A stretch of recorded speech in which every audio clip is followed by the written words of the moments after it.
Andy. What's up, Andy? It's your new besties, Little Stranger, Kevin and John. Hey, man, we're super excited for the tour coming up. We're gearing up. We're fucking ready to go. We did want to talk about one thing, though.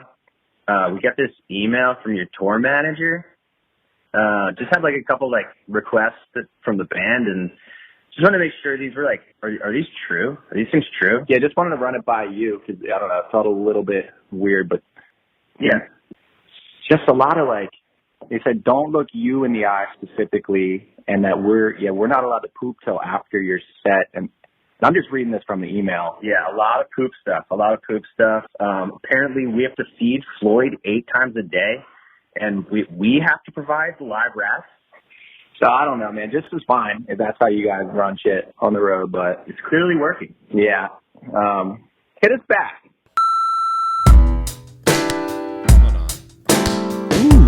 And we're back. We're back from Europe, and we're covered. What? Just kidding.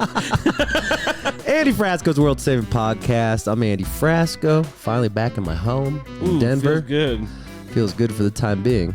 We can't get into that. No, I'm not getting into it. We can't. But it's some ho shit, and you're definitely shit. 100% in the right. Next topic. Okay. I'm Andy Frasco. This is my co-host, Nick Gerlach. How you doing, Nick? I'm pretty good, actually. We're back from Europe. I feel good. I got to be honest, I haven't done a ton since we got back. I kind of made You got it that way. jet lag, you said. I did, then it went away, and now it's kind of bad. I don't know. I might just be insomnia again. Who knows with me, huh? You were It's always sleeping? this, that, or the other. When we slept in the hotel together on the way home, you were just Yeah. little sweet little snoring boy. The hard time I have sleeping is when we're on the couch at someone's house, and it's like people are partying 6 feet away, and they're smoking cigarettes inside. Who? Us? We don't party. You weren't partying. You were asleep during the whole I'm just party. kidding. You can sleep through a party. That's my gift Impressive. now. I could sleep through parties. Speaking of Europe tours, did you see Animal Collective canceled theirs? What? Because it's like I basically love that band. They can't afford to do it. Basically, like they're like we Even can't big financially do bands this. like that can't. Man, we're in trouble. This industry's in trouble. That's our second dun in 3 minutes. We're fucked. Oh yeah, the music industry is in trouble. Dude, that band, and it's like, you know what? Let me say this. I respect the fact that they're being forthcoming with the reason why they can't do it instead of lying and say they have COVID or I don't know. Yeah. Well, you know, it's the principle of saying no. We're afraid to say no as artists. Yeah. Because your managers or your agents are throwing these really amazing offers to you. Yeah, You're especially like, there's a lot of money here. We should take it. Because they get 15% whether you make money or not. Yeah. So it doesn't matter to them, does it? No, but it's the idea of like when you're popping, you got to take everything. You got to take everything. Yeah. Tiffany Haddish, you know? That's why I respect Sierra Farrow. She had to cancel some days. She's like, no, I booked these, but fuck that. Really? Yeah. She's like, I'm not doing Because these shows. she She wasn't feeling good. Oh, well, that's different. But yeah, when you play the COVID card to cancel a whole tour, that's some ho shit. Dude, yeah, the people have been doing that. A lot of your bands are lying to you. They don't have COVID. They don't want to lose $6,000. Okay, So shout out to Animal Collective for being honest, saying, "Hey, I can't afford this. We'll do it when we can afford it." yeah, come on the pod and talk about it. Yeah, Animal Collective, get on the show. I loved Animal Collective. That was like They're when dope as hell. When I was into like real instrumental stuff like Fortet Experimental, yeah, I love all that and shit. Explosions in the Sky. Oh man, that band rules. Yeah, I They love do all that now stuff. they're like Peter Berg's special pet for all his movies and TV shows. They're always doing the soundtrack. Yeah. So we're feeling good. Speaking of feeling good, we got dialed-in gummies. Dialed them in. I'm finally eating dialed-in gummies again. Shout out to dialed-in gummies. That was the worst thing about being in Europe. Yeah, not having the dialed-in And gummies. no ice and drinks. Yeah. And no ice. Yeah, what the fuck is up There's with a that? couple things we should change over there. Air conditioning, ice, move out of the way when people are walking towards you on the sidewalk. What's the deal with that over there? They just don't give a fuck. They'll go straight. It's like, what? I'm from America. Get the fuck out of my way. Open a history book. Oh, man. So buy some dialed-in gummies. Oh, yeah, dialed-in gummies. Homogeneous. Solventless. Tastes good. Tastes great. You get high. Use them in moderation. Use them in moderation. But they're delicious. Yeah. And so it's hard to. Yeah. Man, we just interviewed such a smart guy. That's coming out next week. You guys need You're going to love this interview that we did next week. And this week. This week is fucking heavy. FYI. We have James Casey, the saxophone player and piano player and vocalist for Trey Anastasio Band. I had my first gig with him, I don't know, a month or two ago. He is such a fucking inspiring human being. I really love the way he's a serious guy. He just came, crushed the gig. He's just good to people.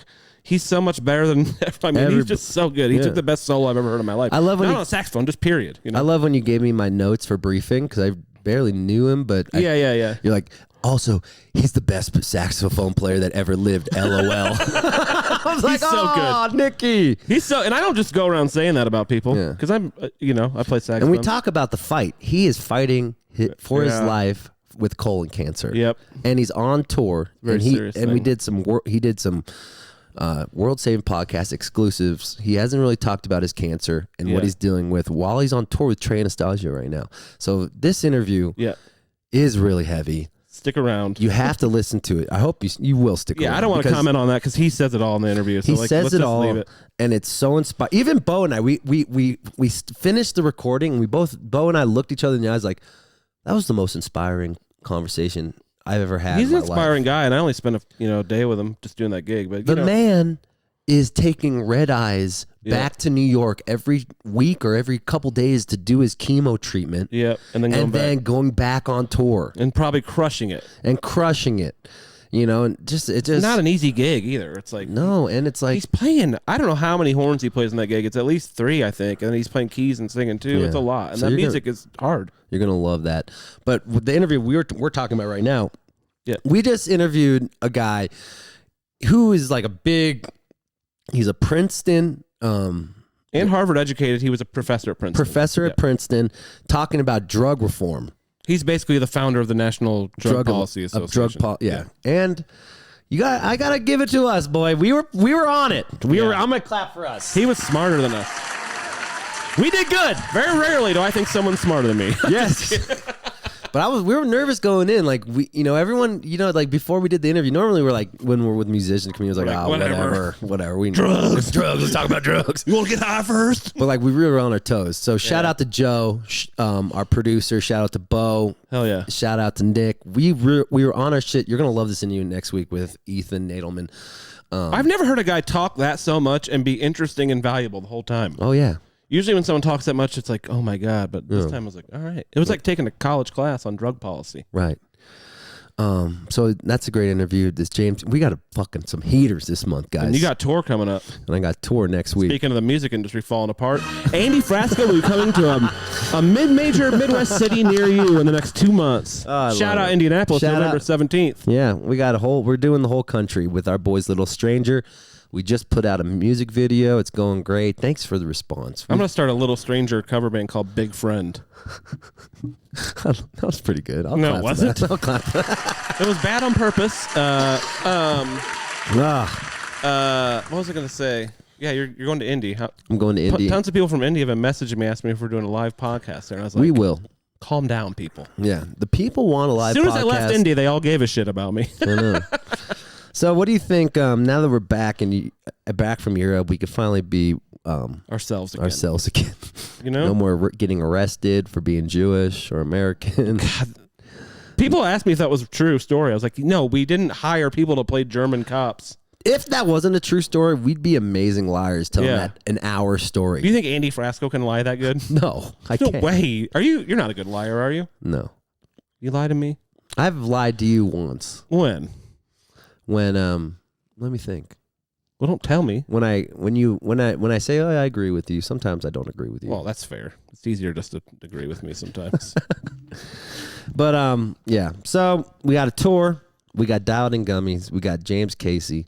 Do you think this tour is going to go well? I do. I think there's going to be some duds. Well, yeah, but it's America. It's touring in America. But, I'm looking at the ticket sales and, Even Indy had some pre-sales, and that is not a pre-sale city. I was impressed. I'm really impressed, actually. All that hard work is paying off. It's a couple, really, I was like, this is going to be a dud. And it's like, then I look at the ticket sales. I'm like, it's the biggest, one of the big, shout out to Charlottesville, Virginia. We played Halloween there last year. That was fun as shit. Shout out to North Carolina, Asheville. Charlottesville, Virginia. home of the Forbidden podcast that was deleted. Remember? That's where we did it, in the lobby of that gig. Yeah, we deleted it. And we were angry. I was like depressed and the Forgotten podcast. We yelling at you over my depression. It was so awesome. We'll NFT it. You were so mad. I was angry. But yeah, there's some great thing. And shout out to Asheville, my Asheville fans. I know Billy Strings in town, the cult leader. And no you longer guys, signing autographs. No longer signing autographs. I think I'm going to do that too. I'm not signing any more autographs. That's some Ringo Starr vibes. Is he that famous? I guess. How do you get that famous playing? Here's my problem with bluegrass is I can't tell the medium people from the good people. It's like, sounds the same to me. Okay, no. Oh, I'm not allowed to make fun of bluegrass this week? No, don't go there, no. Why? Billy's a great, he's a great musician. I don't have any problem with Billy Strings. I just don't understand bluegrass and the culture around it. Yeah, I mean, the only way I knew about bluegrass at first was Leftover Salmon and Green Sky. And they're both like bluegrass adjacent. They're not like straight up. I'm talking about the traditional stuff. Like, why is that still so popular, but like bebop isn't, and like the blues is kind of on the wayside? It's like weird because it's like a traditional form of music. What do you think? It's like a fad? No, I'm saying it's not it's like not for some reason, but like the other ones are. Do you think what do you think it is? I think music has cycles, like clothes has cycles. Yeah. So like bluegrass is popping right now. Yeah. I feel like it's been popping though. Maybe not. It's hard for me to tell. Last couple years it's really started popping off. Yeah. Led by Sir William. You know, and like there's like bands like that are like smaller than Billy Strings but fucking killing it. Like Kitchen Dwellers are fucking crushing. Infamous right now. String Dusters. They're an older band, but they're killing it. Well, they have a hot like, guy, so it's hard to tell. The young bluegrass band coming up. 10th Mountain Division, killing it. Kitchen Dwellers. Kitchen Dwellers are fucking. The homie manages them, right? Yeah, Dave. Shout out to Dave DeCiani. All his bands are killing. Can you Every just, single band he has is killing it. Touch my shoulder, Dave. Just touch me. Maybe I'll get something. Come on, give me some. Give me the DeCiani bump. The DeCiani bump. I need it. But yeah, Goose. Goose. They had Big Boy sit in last week. Did you see that? I did. That was dope. So fresh and so clean. Yeah, it's dope. Yeah, they're popping. I love that band actually. Yeah, I'm really proud of all the bands. You know, Billy Strings, I'm really proud of. Fucking Goose, I'm really proud of. Kitchen Dwellers, I'm proud of. It's glad to see someone doing well. Yeah. I mean, you're doing well, but you know what I'm saying? Am I doing well? You're doing weller than others. My brain says I'm not doing well. Yeah, but your brain will never let you say you're doing well. So. Why can't I ever be satisfied? I don't know. That's a thing I need to figure. Just say it. It's because you're Jewish. I'm just kidding. I'll clap to that. That is kind of a thing, though. All right, we're gonna have a great week. I feel good. You know, I still have a cold. You're going to LA this weekend. I'm finishing. My record is done, and I just have to mix it. Floyd's done tinkering on it on his computer in the van. His 4 songs, those fucking songs took forever. Every other session I was in took so quick. Floyd sessions took fucking months to finish. I'm like, that guy never has any clue what's going on, huh? Bro, can I just get these done? And so, well, they're done now. So shout out to Floyd, finally. And then I'll upcharge you. I'm just kidding. I'm just kidding. Yeah, he was the most expensive producer on the fucking project. Yeah, man. Jesus, Floyd. Okay, we're going to have a great week. James Casey's going to he's going to like. You're cranking out these records, though, aren't you? Yeah, every year. Have you been? I'm not doing another record for a couple years. Let it sit for a couple years. Yeah, the reason why I did so quickly because our Spotify numbers have like 300%. I understand why you did this one because it's like the iron's a little hot. Yeah. But sometimes the iron needs to sit so people can enjoy the iron. And, right. You know, yeah, anyway. Or I don't know if I agree with that because like everyone's so ADD they forget in like 10 seconds. That's true. I'm thinking more from like an artistic standpoint, but like business-wise, you're kind of right. The Spotify CEO. But my songs I'm writing fucking dope songs. Yeah, you are writing the best songs you've ever written. Yeah. Yeah. So we're going to have a great week. And that's saying a lot. I know. You don't never compliment my music. See, your silence. I mean, I had a good time on the tour playing it. I never was like, God damn it. Oh, that's funny. Tough tempos. For sax solos. Like, I guess you didn't tell you want to tell the story quickly how someone broke your sax? Oh my God. This is bullshit, man. Just like, guys, if no one asked you to get on stage, don't get on stage. Yeah. Don't be an asshole. We hardly want to be on stage. So like, get out.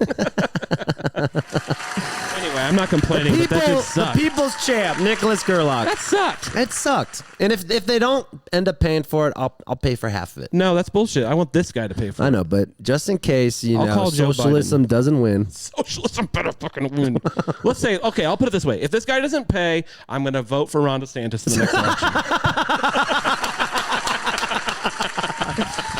Okay, guys. That's it. We're done. We're done. Have a great day. Be good to yourself.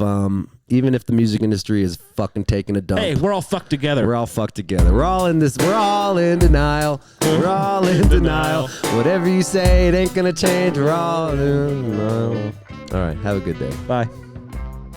All right. Next up on the interview hour, we have saxophonist James Casey. Yes.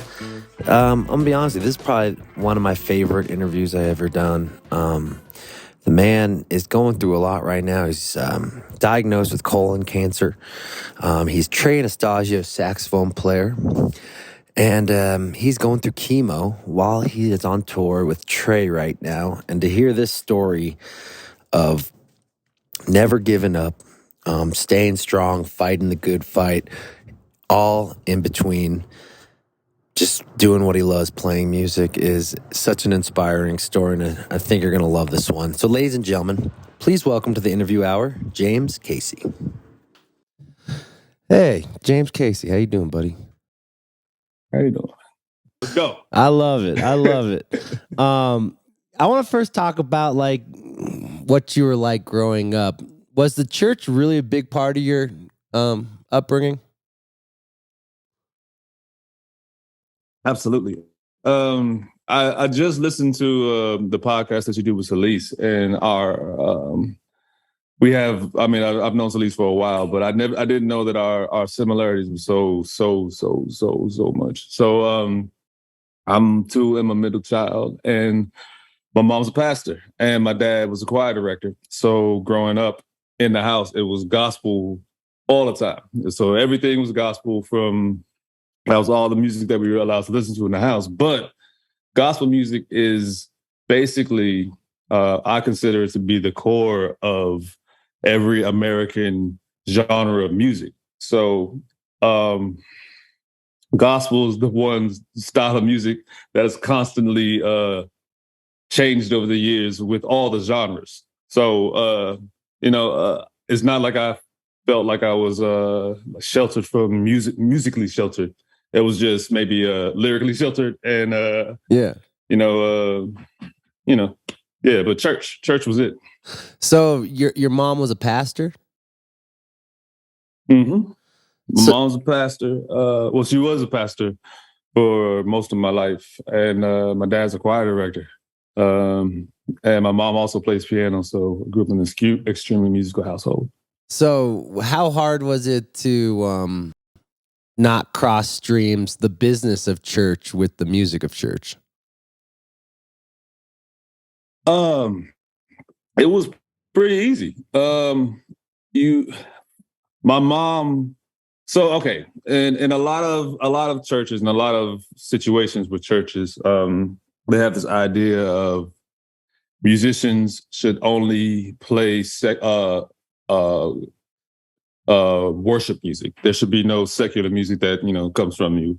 And what my mom's idea of that whole situation is that if you're playing music that is not evil and is promoting love, then there's nothing wrong with that. Mm-hmm. So I didn't really have an issue when I started listening to other music as I got older and playing things. My mom was she was with it. Everybody else that in her denomination might not have been so, but she was with it.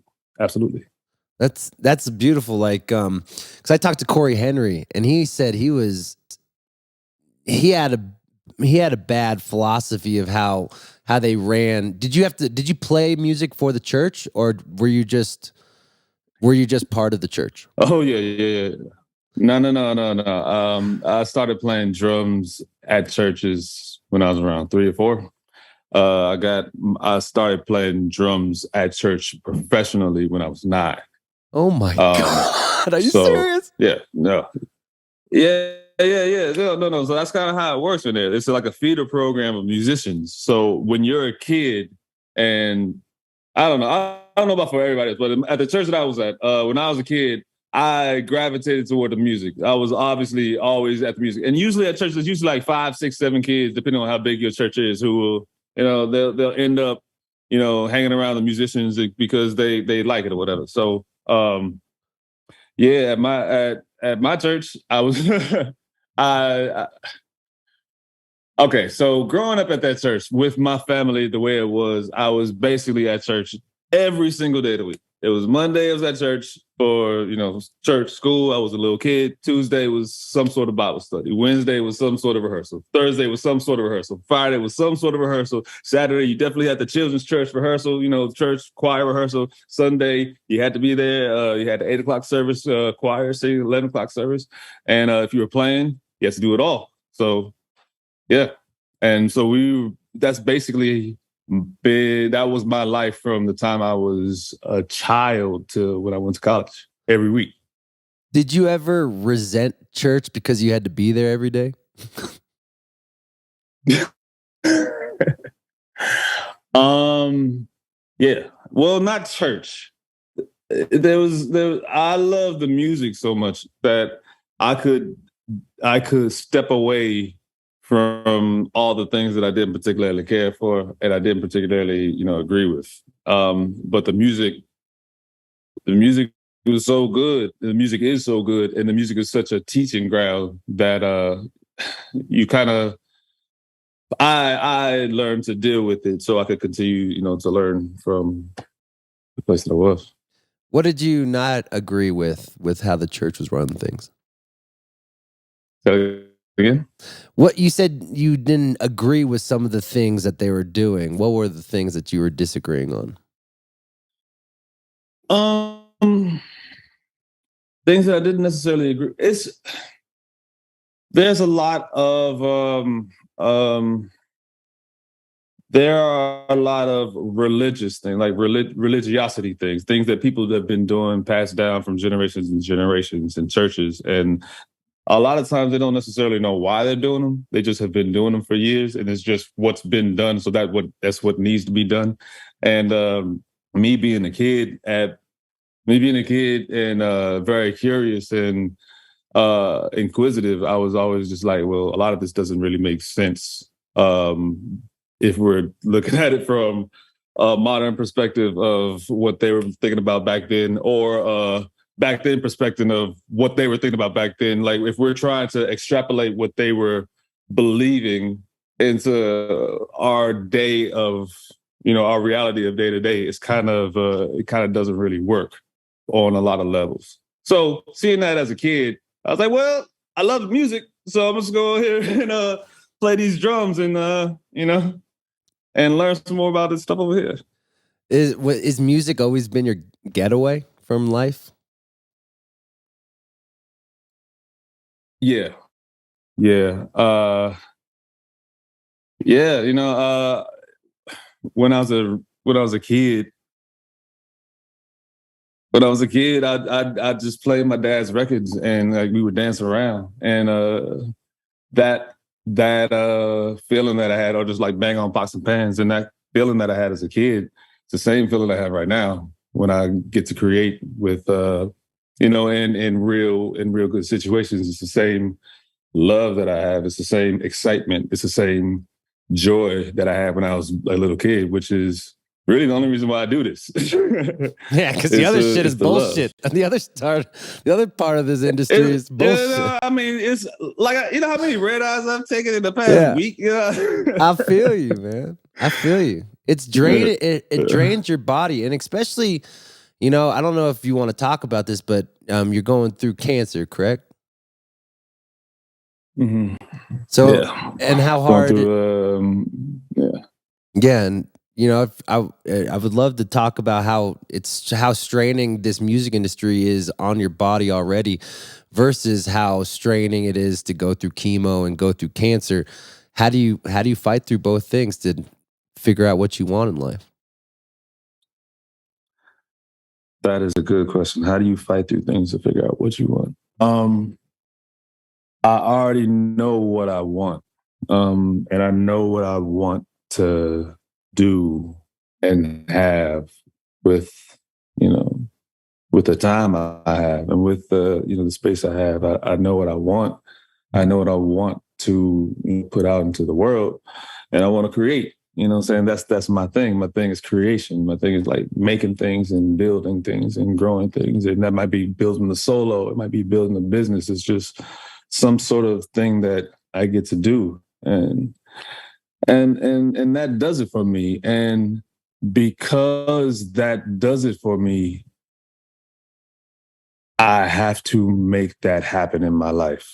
So the first, I haven't actually talked to anybody about this outside of, you know, family or whatever. But the first round of chemo that I was doing, it didn't particularly go well. And it was a really, really difficult type of chemotherapy that I had to take. And the side effects were rough, were really, really bad. I mean, the side effects were so bad that like I couldn't, to open up the refrigerator, I literally had to put on gloves. Like the cold sensitivity was such that God. Like when I went outside, and it was like 50 degrees when I went outside, I'd have to put on a mask because like it was too cold for my mouth to be outside in that situation. And I was miserable. I was miserable because I couldn't play because of where my port was, and I couldn't do anything, and I was trying to navigate how to deal with this chemo thing and then deal with the fact that I had just been diagnosed with cancer. The whole thing and everything was just being piled on. And within all that, I found little nuggets of things that worked for me. And it was always going back to, making something, like maybe I had like a little melody that I just like, it would take all day for me to go into my little studio and put it down on just to play a little bit, but that would be it. And that would be the thing that I did for that day. You know what I'm saying? And that was kind of how it was for the first round of chemo, the first situation. And like I said, unfortunately, when I finished that, we found out that didn't quite go as well as the doctors had hoped and doctors had believed at the time at the place that I was at. So when I had to switch doctors and go back on chemo, there was a couple of things that I could do in talks with the hospital to make it so that it would be slightly easier for me. Like I was able to move the entry port for the chemotherapy out by about 3 centimeters. And that doesn't sound like anything to you or me. I mean, to them. But I was apparently the first person to ever ask for it because it was literally right where my neck strap was. And it was just banging up against it. It was like pushing up against. It's basically this thing is going into my heart and I can't play else. It's just pushing up. And so I was like, all right, okay, we moving out just like 3 inches. And they're like, yeah. So something that small created such, now I can play, now I can practice. Like I couldn't for like the first 5 months of this. Like, all right, now I can do a little bit to get back to at least square one. And then with this new chemotherapy that I'm on right now, we've been able to dial things in so precisely with a whole lot of, very, very, very specific, what they call body hacks, that I've been able to do what I've been able to do while I'm still going through chemo. So do you mind talking about the chemo process? Like, is it every week? Are you on tour and you have to do chemo like before shows and stuff? Yeah. Hold on a second. Yeah. I am on a 2-week chemo. And it's a 2-week cycle that I'm on, and it's I'm actually on chemo. I'm actually literally attached to a bag for 48 hours. Oh my fucking God. Yeah. So for instance, so when we just did this tour, and in the middle of the tour, the second night of Phoenix, I took a red eye. Halfway through the show, I left and I took a red eye back to New York. got here, and they do the blood work and whatever before you go through the chemo, and then they give me like the cocktail and this and then that and this. It's a whole bunch of things, and so I'm in the chair for about 3 hours, and then at the end of all that cocktail of drugs or whatever, they attach the chemotherapy bag, the rest of the chemotherapy bag, and then so I take that and I take it home, and I basically crash for 2 days straight, literally like 18 to 20 hours a day, and just sleep. And then I take it off. I took it off because I detached it. And we literally went to the airport and flew on a red eye to California so I could play the Greek theater the next day. With Trey Anastasio. What? Yeah. I got to clap to you. You are a fucking legend, dude. That shit is hard. I mean, people don't realize, like, everyone should be checked on cancer, right? Everyone should have everyone. Honestly, man. Look. Colon cancer is 100% preventable if you get tested early. And the thing is, anyone can get tested early if your insurance allows it. It's just that they don't start allowing colonoscopies. They don't start testing for men for colonoscopies till they're 45. And it used to be 50. They just changed it to 45. I'm not 40. I mean, I'm nowhere near where I'm supposed to be before I start to be able to even get tested. So, yeah, if I'd have gotten tested 10 years ago, they'd have found a small polyp and I'd have been fine. Right. But that's how long it takes for those things to grow. And that's how long, if you get tested early, they can get it out, and it's not even a thing. So every single person here, go get your colon tested. Just go get a colonoscopy. It's real. It's not simple. It's real. It's not easy. Go get a colonoscopy. The prep sucks, but it's quick and easy. And your peace of mind, you will know, and you'll be fine if it's nothing. And if you do, and if it is something, you'll be like me and be fighting it. We're good, but you got to get tested. You got to get tested. How did you know you had it if you weren't getting tested?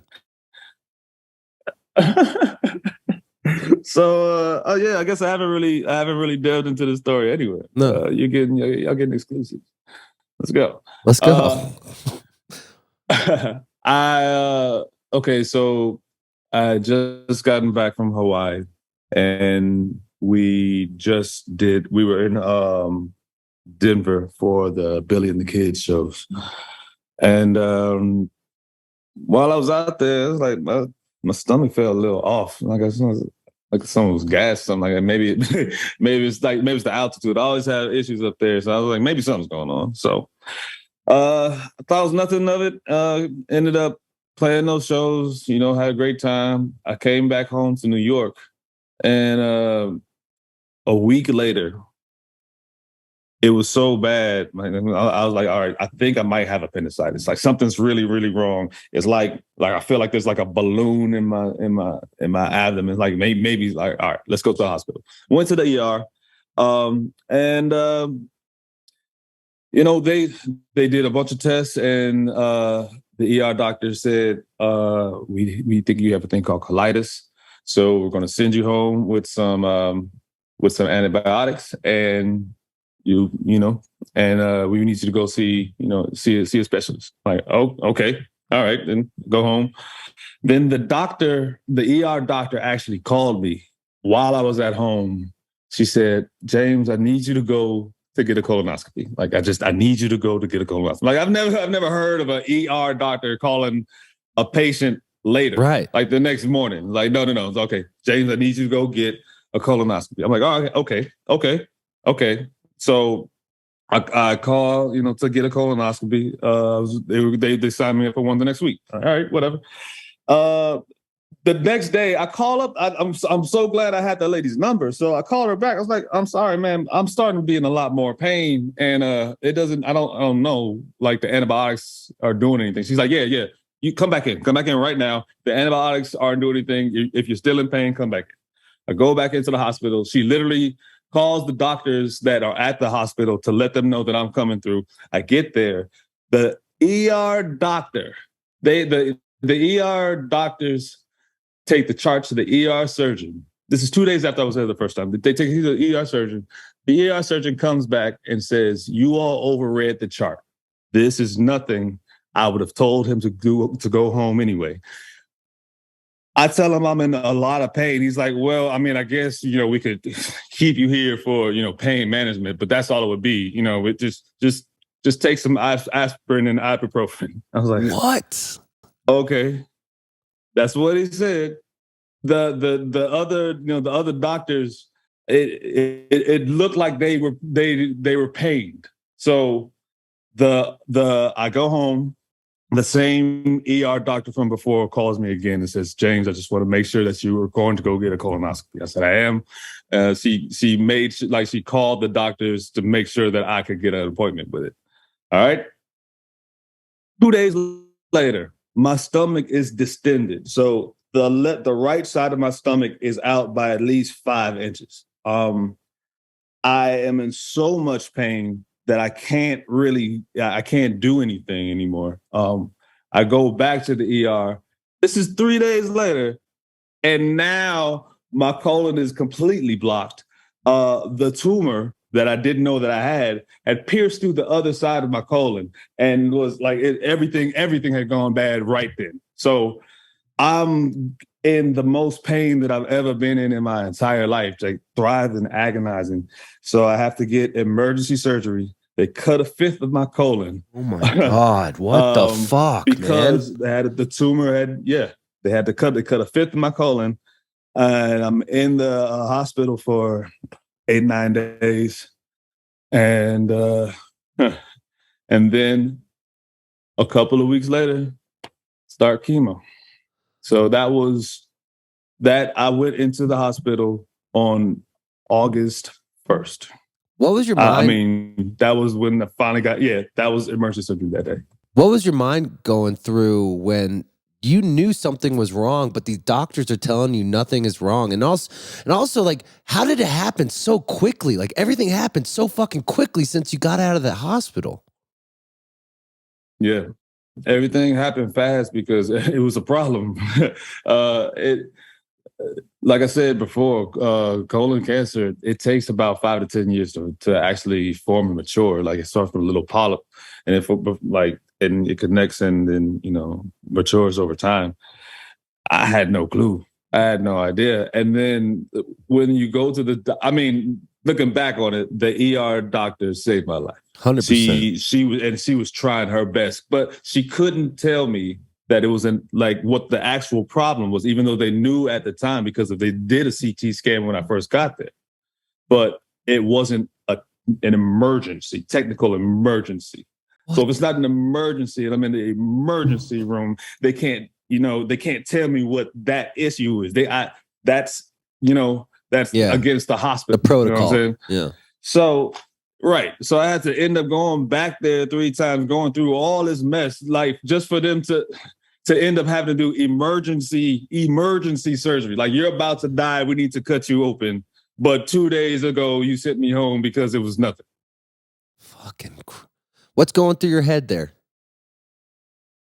Man, to be honest with you, the only thing going through my head right that time was like, I have to get through this.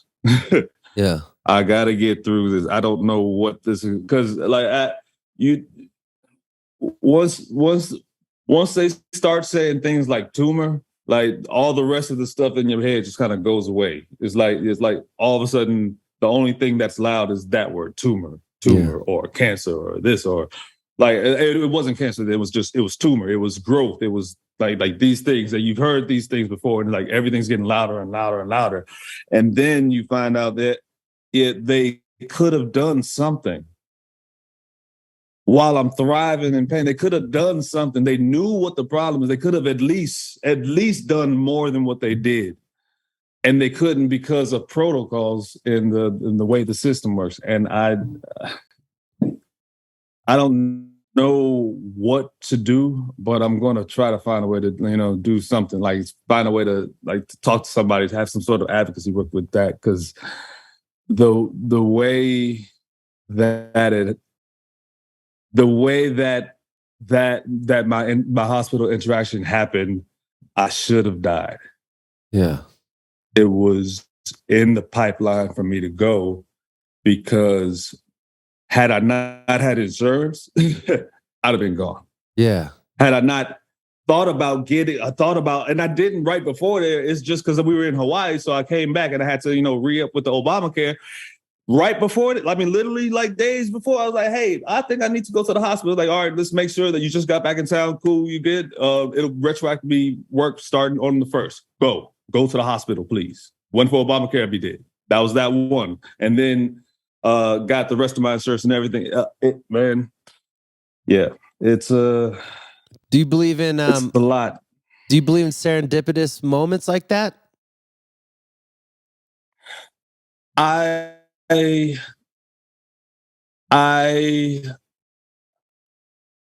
say this, man.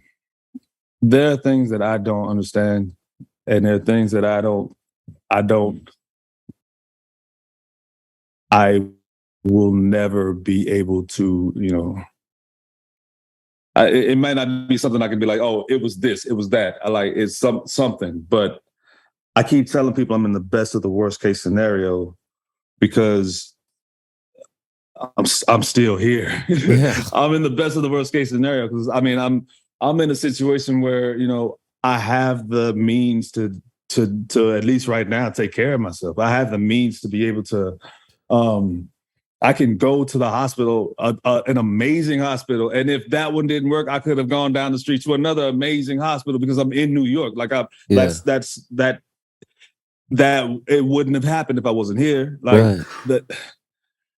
I play with people who understand what I'm going through, and they're doing their best to make sure that if I'm going to be able to do this, that it's going to be as easy as possible. All the crew, Trey's crew, they all need awards, man. Yeah. It's amazing. It's amazing, man. Anything that they're the type of people who would think about things so far in advance that you didn't I didn't even know that I would have this problem. I didn't know that this possibility they're just the best. So yeah, man. Let's clap it up for Trey's crew. Let's go. Let's fucking go. Let's go. Absolutely. 100%. You got to take care of the people who take care of you. A couple more questions about this situation. This is fucking nuts, James. This is crazy. Yeah, man. I'm here for you, bro. I know Jenny Hartwig is one of my close friends, and I want to be part. I want to be Team James too. Have you ever was there any situation when you're doing the chemo and you're just too weak to perform and you still performed? Okay. Yeah. Yes. Okay. So the first couple times I started playing was touch and go. So I started the second round of chemo, and made those posts, whatever. And then I don't remember exactly which show it was, but I do remember Red Rocks, and I remember just being at Red Rocks and being so tired. I have asthma. Playing in altitude is already going to be an issue for me. Yeah. But I was so tired, man. It was just everything. I was so drained. And the thing that happens with chemo is that, you always have some reserves. We've always in life, you're running, I'm tired, but I can still do a little bit more. There's no more. There's no reserves. When you're done, you're done. Yeah. When you're finished, you're finished. When your energy's gone, it's gone, and there's nothing you can do. So, because it took so long to start playing again and getting back to it, my stamina, obviously, even under normal circumstances, as for playing and singing, is just has been drastically cut by maybe like in half, twice. It's pretty low. Yeah. So I've had to learn how to conserve energy in a way that's really, really difficult. I mean, well, not difficult, just different. So the things that I would normally put on autopilot, I can't put on autopilot anymore because I have to keep focusing on my body and, all the time. So like, let's say if we're playing a song and I'm playing shaker in one hand, and I'm singing something and I'm rocking, or something like that. Yeah. That's three different things I'm thinking that's happening at the time. Normally, there's nothing on my mind. I'm maybe thinking about some ridiculous person dancing, doing flips or something. Like that's what's on my. I'm not thinking about anything like that. And there was times during that band where I would be playing congas in my left hand, shaker in my right, singing something while playing like a clave in my foot and something like that, like just doing all those things and not thinking about it, because that's just what I do. Now I gotta focus on everything, man. So like, I mean, even singing and playing percussion with different parts that we haven't had before. Like I have to focus, and it's not the same. And when you don't have any energy and you gotta focus. A lot of times you'll see me sit down. Yeah. A lot of times lately you see me sit down, like in Trey's band on the keyboard. Sit down and play some keys parts, or make up some synth stuff until I feel like I can get back up and get back to it. Yeah. And like I said, man, I've adapted and they've adapted right along with me. So that's the worst case scenario. Your brain, the mental, you seem like you're a fighter and you've been a fighter and you're doing this. This is fucking insane that you're doing all this stuff just so you could find happiness, just to keep going with happiness. How hard is it to have this brain that is so powerful when your body's giving out on you? Does it beat you up, or do you just accept it? You have to accept what you can't control. I can't control anything that's happening with my body right now. That's not true. I can do what I can do, but the overwhelming forces that are, that I have to deal with are just overwhelming forces. I got to deal with the chemo. I got to deal with the nausea. I got to deal with the fog. I got to deal with the appetite suppression. I got to deal with, I got to deal with these things. It's just what it is. So either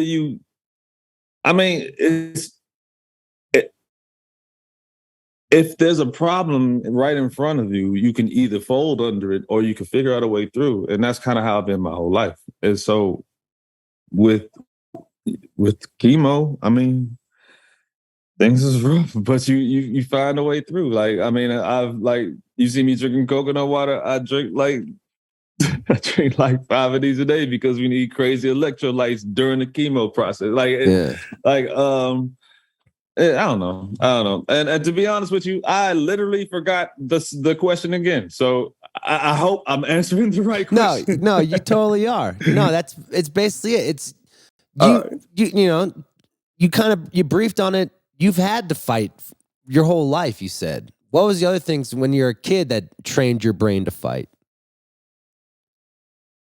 Oh, man. I mean, okay, so one, we're from DC. I'm from DC. And DC is an interesting place. I love it. It's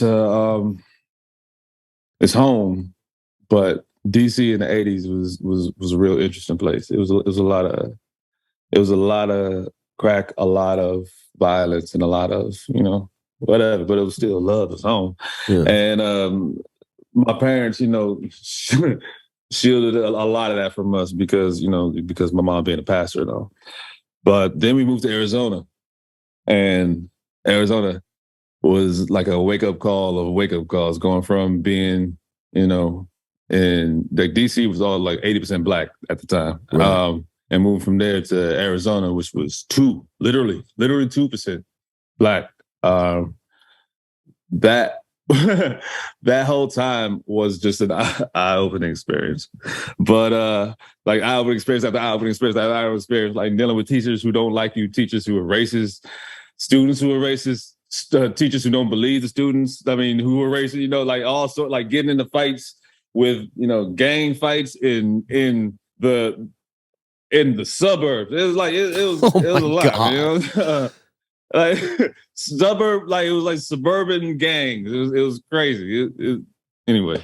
What? Where in Phoenix? I mean, but was it Phoenix? That's it. Yeah, it's in Phoenix. This is an area called Ahwatukee. It was really, really weird because it was a whole bunch of so we moved to Arizona. My mom got a job at Intel. So we went from being when I was a kid, we were very, very, very poor. Like me and Nigel, we have a whole lot in common because we were from like a few miles down the street from each other. Yeah, Nigel Hall. No, we were very, very, very poor. Nigel Hall, yeah. But my mom is a genius. She also used to work for the CIA and NASA and Lockheed and all that stuff. So she got a job at Intel. So we moved out there. So we went from being extremely poor when I was a kid to moving into a middle class situation, like a suburb. And bruh, it's like the problems that we were dealing with in the city of DC are not the same. Were not the same problems that these kids were dealing with in the suburbs. And I just like having to navigate that was crazy at that time. Like it was like the 90s. Like here's how crazy Arizona was at the time.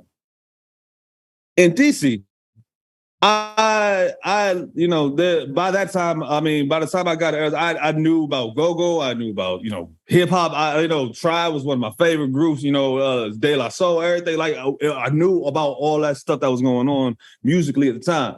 I was 10.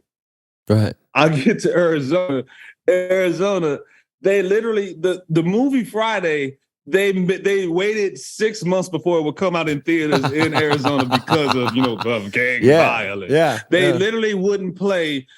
I don't know if y'all know that there's a version of "This Is How We Do It" without the rap that they would play. That's the only time. That's the only thing they would play on the radio in Arizona because they wouldn't play rap music because I mean literally that's fucking that was it. Racist. Yes. Yeah. The whole state. It was a lot. It was a lot. So were you dealing? I mean, how hard was the rate? What going. What was the racism like out there? Were you dealing with racism every day at your high school? Absolutely.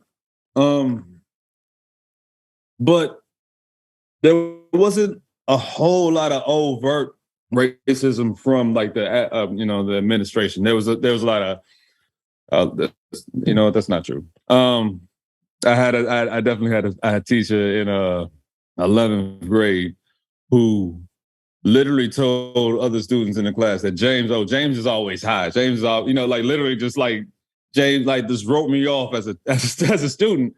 When at the time I had never smoked weed. I was literally just tired. I was tired because I was always in band practice. Like I was in band practice. We had band practice at like 5 a.m. And like by that time in class, I was tired. So I'll be in touch. James is just high. So I was the high kid. I was assumed, me, the church kid at the time, was assumed to be, something.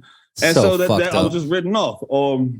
I mean, but that's simple stuff. I mean, I used to be in all the AP classes. I was in all the AP, like all the honors classes, all the talented classes before I got to Arizona.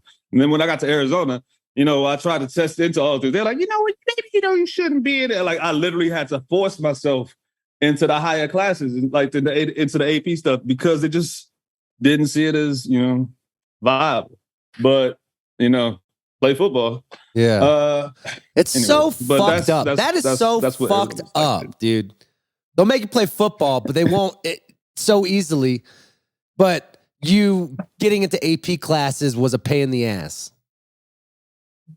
That's some bullshit, dude. It was. I didn't really enjoy it, but I had a really, really, really, really good band teacher because I had an extremely good band teacher. Unfortunately, he passed. Actually, like 4 years after I graduated, 3 years after I graduated. But he, when you, sometimes I'm sure teachers get a student where they see their like potential. Yeah. Where with me, if they saw potential, they just saw a whole bunch of like just mess. Like I was a kid who was just like I would be in class bored, so I would pick up another instrument. He'd be like, James, can you please just sit down with the saxophone? Like, nah, man. I mean, I know how to play this song. I know how to play the song on all these instruments. I'm gonna go learn it on tuba this week. Like that. That's what I would do. And he was like, you know what? Fine. Go do you. It's fine. And he allowed me to. Allowed me to explore in a place, in a situation where I was really just kind of ostracized for even being there. So right. He's one of the catalysts for me getting to where I am. That's Mr. Holton. Yeah. Well, shout out to Mr. Holton. Let's fucking go. Let's go. Shout out. Absolutely. Yes, sir. Did you have friends in high school, or did you just practice your instrument all day? Have fun, yeah. Have fun. I had fun. There was music in the beginning in high school.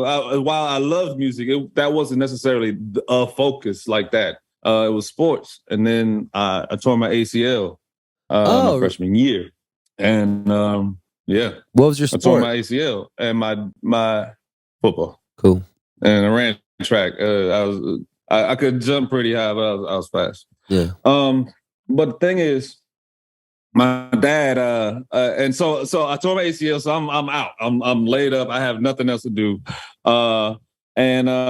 So my band teacher at school, during that time, he had started the jazz band, so I didn't know anything about jazz, so he let me borrow Buddy Rich CD. Also, at that time, my dad had this music program called Music Time, which is like the precursor to Finale and Sibelius or whatever. Yeah, it was basically like an input thing. You put music notes in, and it'll play back in MIDI. So, I had taken band classes up until sometimes. So in 10th grade. I was, laid up, because I couldn't, because of my ACL after getting hurt. I transcribed the whole album, note for note. It was a Buddy Rich big band CD, and like I liked it so much, I just like it's a big band CD, so there's 20 parts, and so I transcribed it within that music program, and I let my mom hear. I said, like, Mom, I played it for her. She's like, oh, that's amazing. So where'd you write it? I mean, can I see the sheet music? Like, no, I just played it. I played the CD, and then I played what I transcribed. And she was like, oh, I see. Like that's a little odd. Like I thought that was normal. She's like, no, that's not normal. That's a little odd. And at the time, I had gotten some literature from Berkeley to attend their 5-week program, and I really wanted to do it. And my mom, we didn't have any money. We didn't have the money for that stuff. But after she saw that transcription thing, the next day she went and cashed in her 401k so I could go to the summer program at Berkeley. She got $5,000 so I could do the summer program when I was 15. Oh my! Yeah. Oh my God! So your mom is the reason why you're a musician right now. Yep. That's beautiful, man. Yep. She saw it. Yeah. Did you not see it before your mom did? I got a lot of stories like that. Did you not see it before your mom did? Did you knew you're going to be this superoso musician? Super virtuoso, not superoso. No, nobody knows. No, bro. No, Come on, man. No, man. It's that my whole goal was just to get better. Yeah. So I auditioned for Berkeley. I got a partial scholarship, and I didn't actually even get into the school the first time I auditioned. Like I didn't make it. So I had to loop around and do it again. And then I'm sorry, bro. Just like chemo. What are we talking? What's the question? Your motivation to be a musician. Like, did you know you're going to be this good? And you said you lost your. No, bro. No. I really wanted to just be good. My goal was to be like to get better. At every stage of my life, my whole goal was to get better. So my goal at Berkeley wasn't just to be like, I'm gonna beat people, I'm gonna do this. I'm like, no. I just want to get better. I'm not good. I got to Berkeley being not good at all. And I just wanted to get better. I wanted to get better. I wanted to improve. So I was just always trying to improve. Like I got to New York. Like, all right, bet. Ooh, it's a whole lot going on here. And a lot of things that I don't necessarily like. Like when I first moved to New York, I wanted to be like the next jazz, the next big jazz saxophone player. But I saw the lifestyle of all the big jazz saxophone players, and that wasn't necessarily what I wanted. Plus, I loved other types of music. So I was like, all right, let's just get better. Let's get better and see what happens. Let's improve on let's learn about rock. Let's learn about funk. Let's learn about all this and improve and get better. Learn more information and then grow from there. What didn't you like about the jazz lifestyle? What didn't I like about that lifestyle? Yeah, that you said, hey, it's not for me.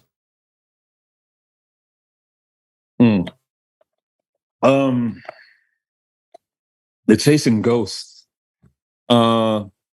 Basically, jazz in the way that we think about it, like it had its heyday, and it was an amazing thing, and a counterculture thing, and things have progressed from there and grown into many different genres of music and styles and beautiful things. But unfortunately, it seems like with jazz, the gatekeepers have made it such that you have to do this like this before we are even accepting of you and your musicality. Like you have to be able to play Train better than Train before we're like, okay, then maybe you're good enough to be you. I think that's foolish. Yeah, I think that's ridiculous. And I think if you're going to gatekeep a whole genre of music, then that's fine. But I'm gonna just like keep my musicality to myself in wherever else I want to show it. Yeah, and do you think competition in music is good or bad? I think competition is always good, but I think healthy competition is good. I think if you're trying to compare yourself to somebody, you've already failed. Right. Like comparison, when you start comparing yourself and like what you have and what you've done to other people's stuff and things, and you're already done. Unfortunately, you've lost. So it's not about. Man, it's not. I'm sorry. Comparison. What was the question? Competition. Competition. Oh, okay. Yeah, competition. All right. Yes. All right. So I think competition is healthy, especially when you're growing. You need people to sharpen you. You need like my mom would say iron sharpens iron. But basically, like at Berkeley, it was a sink or swim situation, and I think that was great to foster some really, really talented people. Unfortunately, in that situation, because it fosters the talented, like a lot of other things get pushed away. A lot of people who weren't as talented or weren't as fast or who didn't get it, may have decided to go another route because they didn't get it as fast. And because they didn't get as fast, they didn't get all the things that might have come with them being at Berkeley. But no, there's a club called Wally's. I'm sure you've heard of it. Wally's is a sink or swim club, and anybody who ever came out of Boston goes through Wally's. And I swear to God, if you go through Wally's, you want to cut everybody. You want to go there, and everybody who comes through gotta come through you because it's like So all right, so that's actually how. That's interesting. This is a good job, man. That's how it actually got into this whole jam scene in the first place. Right. So Sam Kenninger had a night at Wally's. He had Tuesday nights when I first got to Berkeley. And Curtis Warren is a saxophone player. He had Sunday nights. And I'm 18. I don't know anybody. And Curtis, also he's from Baltimore, but Baltimore, DC is 45 minutes from each other. He took me under his wing. He's like, yo, bro, come down to Wally's. While I'm 18, they had me, standing in the front, right next to the bar. So, holding the water, making sure that I wasn't doing nothing, just because they let people in, they let musicians in, but it's underage. And I walk in there, and the first person I meet is Nikki Glaspie. Oh, so yeah. Nikki's in the corner. Nikki's above me. Nikki's older than I am. Nikki was ahead of me in school by a year. So she's in the corner with my friend Rachel Lloyd, and I've just met them, and me and Thomas got there at the same time. Thomas Pridgeon got there at the same time, and because me and Thomas got to school at the same time, we both walk in. Charlie Dawes playing the drums, and I guess Steve Jenkins was there, and all these people who right now are amazing and huge in what they were doing. They're all just in this little tiny hole in the wall club trying to bash and be better than the next person, and that incubation place was necessary. You know what I'm saying? Right. You got to have competition, but it's got to be healthy. You know what I'm saying? We all wanted to get better and, improve together. We weren't just like, I'm only better than you and like bash you. No, it was like we were all trying to get better. In New York, it's a little different. Yeah. Because that was in like a college setting and whatnot. New York, the stakes are higher because, it's your livelihood. Right. So things are more cutthroat. And while there's still like it's a different type of competition, and do you like it? I would rather. Not in the same way. Yeah. I like the competition of growth. I don't like the competition of. I know there's room for everybody. Yeah, there's room for everybody, and like there's. Like a lot of people want like the whole idea of being the best or being better than you, or like my album sales mean more than yours. Like, okay, that's good, whatever. Like, nah, man, your music is great. If you've gotten to the point of being excellent, fantastic. If I've gotten to the point of being excellent, fantastic. There's room for everybody's music. There's room for everybody's art. It does not have to be a competition. Yeah, it goes back to your theory about chasing ghosts. Mm-hmm. So like the idea of comparing, like, do you think what's helping you fight cancer right now is taking that idea of comparing your world of cancer with someone else's world with cancer? Do you think that gives you a better mind state? Oh, no. I mean, I'm sure that helps other people, but that doesn't really do it for me. For me, it's like I said before, it's just me seeing the problem ahead of me, and I'm a problem solver. Like, right. That's just my nature to solve problems and build. So they presented the problems. They showed me what I have to deal with, and they showed me the parameters of what I can do. And what I can do is, change my diet, change my habits, change my health, like do what I can do on my side. And I'm just doing everything that I possibly can. And if that's all I can do, then that's all I can do. But I'm going to do it. I'm going to do it as much, I'm going to do this with the same excellence that I go with anything else in my life. Right. So I'm the same amount of focus that I deal with playing the saxophone, I'm going to deal with trying to make sure that my body is at least okay right now. You know what I'm saying? To do what I need to do. Right. So I don't really know how to approach it any other way. I guess you could just fall but I don't have that either. I don't have that in. It's I'm from LA. My hero is Kobe Bryant. And that man played through bad knees, broken fingers, everything. He had to change how he shot. He had to shoot with his left hand when his right arm was broken. Mm-hmm. It's that same philosophy of figuring out what the problem is and trying to just approach the problem the way you've always taught yourself through your whole life. And that, because of that, you're an inspiration, James. I'm blown away by who you are as a person, and I'm blown away by the determination of no matter what happens in this present moment, I'm going to keep on trying to be on the path of happiness, and that is music. And I just want to say, I'm about you, bro. No joke. I'm about you. Thank you. Appreciate it, man. Thank you very much. Yeah, life is hard, and it just gets harder. And the only thing that's important is trying to find inner happiness through all the bullshit. And I feel like you're doing the best you fucking can, and it's awesome.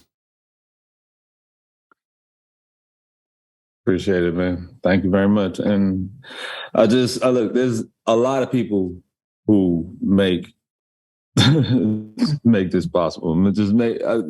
There's the whole group of people who make it so that I can just even be okay to walk outside every day, Right. And I just want to just give a real a good appreciation for them. Like just a shout to everybody, like the team that I have around me. Just thank you. Yep. Thank you, because it ain't easy, man. No. I mean, first of all, artists are difficult enough to deal with. We got problems, man. We got yeah, we got things to think about up here. But like this, I mean, yeah, we fucked up. We fucked up. But okay, does happiness keep us alive? Oh, absolutely. Okay. Oh, yeah. All right. So at Berkeley, I had a teacher. His name is Phil Wilson. Phil got to be 130. I don't know how old Phil is. He's a trombone player. He's got like 13 Grammys. He literally wrote big band charts from the 20s till now. He's still penning them up. Now, I mean, all the folks who came through the Rainbow Band in Berkeley know exactly what I'm talking about. But he's an old man. He be in the band room, like in the front with little airplane bottles of Scope, sipping it while we're doing like big band rehearsal. I guess he was like his whole little drinks, whatever. Yeah. But no, he told me that, no, the reason why I still do this is because you all keep me young. Like the music keeps me young, and the young players, you all keep me young. Y'all keep me doing this. And that's what it is, man. No. It's the love, bro. Like the love of it and being around people who love it more. And it's just like it feeds the energy of it. And that's what it is, man. It is. That it feeds you, and it keeps you young, and it keeps you healthy, and it keeps you going. Yeah. God bless you. God bless you, James Casey. Thank you. Thanks for being here. Appreciate it, bro. Really. Thank you. You're dealing with a lot, man. I can't wait to meet you in person. One of these days I'm gonna come visit you. We have a lot of similar friends, but mostly Jenny speaks so highly of you, and I'm just honored to have some time with you, bro. So thanks for being on the show. Man, appreciate it, man. Thanks for having me, and keep doing what you do. You too, bro. Keep fighting. My final question is, when it's all said and done, and you beat cancer, and you're 110 years old, what do you want to be remembered by? Ooh.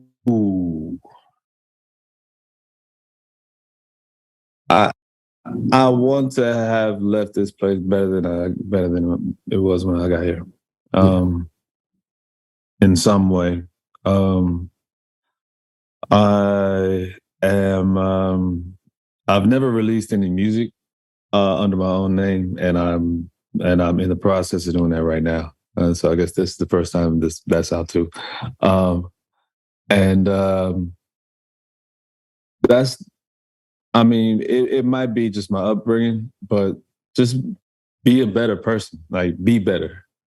Like, be better and just leave the place better than I got. I mean, because there's enough negativity everywhere. Like, it's easy to be negative, and it's easy to be bad. It's easy to jump on like all the stuff. And we live in a day where it's kind of, not only is it expected, it's lauded for you to be negative. It's lauded for you to be bad. It's loved and appreciated for you to jump on people. Like, just, it's enough. Everybody's going through everything, man. Let's just be better. Be better. So that's my whole game. My whole thing is like trying to be better than I was yesterday. Try to leave this place better than I will be, better than I got here. And, maybe like leave some music behind, and hopefully it's something that like is positive for somebody. That's it. That's it. Well, yeah, I know you're leaving a mark on me, and I just met you, bud. So thank you. Thank you, man. Thank you again. Yeah, man. Well, have a great day. Go enjoy the day. Yeah. Go do whatever the fuck you want. It's your day off, okay? Hopefully there's no chemo today. You could just go. Man, I gotta.